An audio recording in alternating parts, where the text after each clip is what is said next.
नमस्कार शेतकरी मित्रांनो, मी तनुजा पाटील।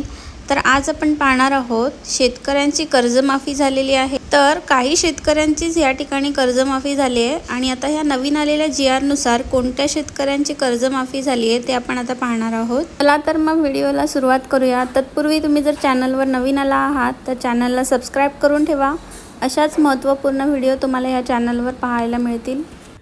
तर मित्रांनो, तुम्ही इथे पाहू शकताय, नैसर्गिक आपत्तीमुळे बाधित शेतकऱ्यांना कर्जमाफी राज्यस्तर योजनेसाठी निधी वितरित करण्याबाबत 28 फेब्रुवारी 2024 रोजी हा GR आलेला आहे। तर आता ह्या GR मध्ये काय आहे आपण पाहणार आहोत। तर त्यामध्ये राज्यात जुलै 2019 ते ऑगस्ट 2019 या कालावधीमधील अतिवृष्टीमुळे उद्भवलेल्या पूरस्थितीतील बाधित झालेल्या जिल्ह्यातील बाधित शेतकऱ्यांचे पीक कर्ज माफ करण्याच्या योजनेअंतर्गत आतापर्यंत सरकारने 52,562 लाख इतकी रक्कम वितरित करण्यात आलेली आहे।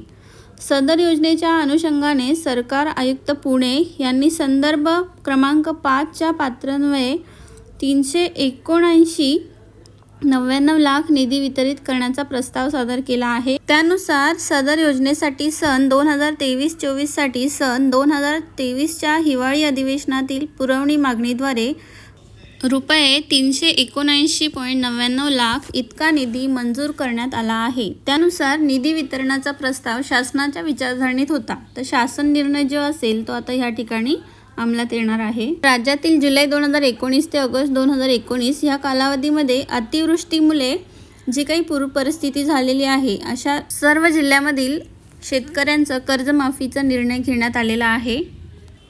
तर सदर योजनेसाठी 2023-24 साठी 2023 च्या हिवाळी अधिवेशनामध्ये पुरवणी मागणीद्वारे एकूण 70% म्हणजे 265,99,000 एवढा निधी राज्यात जुलै 2019 ते ऑगस्ट 2019 या कालावधीमध्ये अतिवृष्टीमध्ये उद्भवलेल्या पूरस्थितीतील बाधित झालेल्या जिल्ह्यातील बाधित शेतकऱ्यांचे पीक कर्ज माफ करण्यासाठी सहाय्य 33 क्रमांक अर्थसहाय्य व लेखा शीर्षाअंतर्गत वितरित करण्यास शासन मान्यता देण्यात येणार आहे।